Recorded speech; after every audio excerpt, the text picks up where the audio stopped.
एक मोठी बातमी समोर येते। नाशिकमध्ये भोंदू अशोक खरात प्रकरणामध्ये गुन्ह्यांची वाढ झालेली आहे। भोंदू अशोक खरातवरती आणखी 3 गुन्हे दाखल करण्यात आलेले आहे। भोंदू अशोक खरात विरोधातील गुन्ह्यांची संख्या आता सध्या 6 वर गेली आहे। या संदर्भात अधिकची अपडेट घेऊयात आमचे प्रतिनिधी चंदन पुजाधिकारी यांच्याकडून। चंदन, आपण पाहतोय गुन्ह्यांची संख्या वाढलेली आहे, आणखी कोणकोणते गुन्हे नोंदवले गेले आहे या संदर्भात माहिती?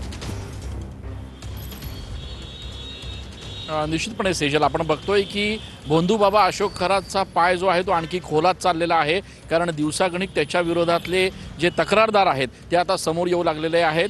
आज देखील त्याच्या विरोधात जवळपास 3 गुन्हे नोंदवण्यात आलेले आहेत आणि त्याच्यामुळे भोंदू बाबा अशोक खरात याच्या विरोधात आता एकूण 6 गुन्हे नोंदवण्यात आलेले आहेत। एसआयटी या संपूर्ण प्रकरणाचा तपास करते आहे। काही वेळापूर्वीच भोंदू बाबा अशोक खरातचं कॅनडा कॉर्नर परिसरातलं जे कार्यालय आहे त्या कार्यालयात स्पॉट पंचनामा करण्यात आला। ज्या पीडित महिला होत्या त्यांना त्या ठिकाणी नेण्यात आलं आणि एकूणच या संपूर्ण प्रकरणाची व्याप्ती लक्षात घेता आता नाशिक पोलीस आणि त्याचप्रमाणे एसआयटी मार्फत एक अत्यंत महत्त्वाचा निर्णय घेण्यात आलेला आहे। एक हेल्पलाईन नंबर जारी करण्यात आलेला आहे आणि ज्या तक्रारदारांना असं वाटतं की त्यांच्यासोबत भोंदू बाबा अशोक खरातनं फसवणूक केलेली आहे त्यांनी थेट या हेल्पलाईन नंबरवर पोलिसांशी संपर्क साधावा आणि आपली तक्रार देण्यासाठी पुढे यावं असं आवाहन आता एसआयटी मार्फत करण्यात आलेलं आहे। त्यामुळे या संपूर्ण प्रकरणामध्ये भोंदू बाबा अशोक खरात याच्या गळ्याभोवतीचा फास जो आहे तो आता आवळला जातोय असंच यामधनं म्हणावं लागेल। सेजल, निश्चितच धन्यवाद दिलेल्या या सविस्तर अपडेटसाठी। तर आपण पाहतोय भोंदू अशोक खरात विरोधातील गुन्ह्यांची संख्या आता 6 वरती पोहोचली आहे।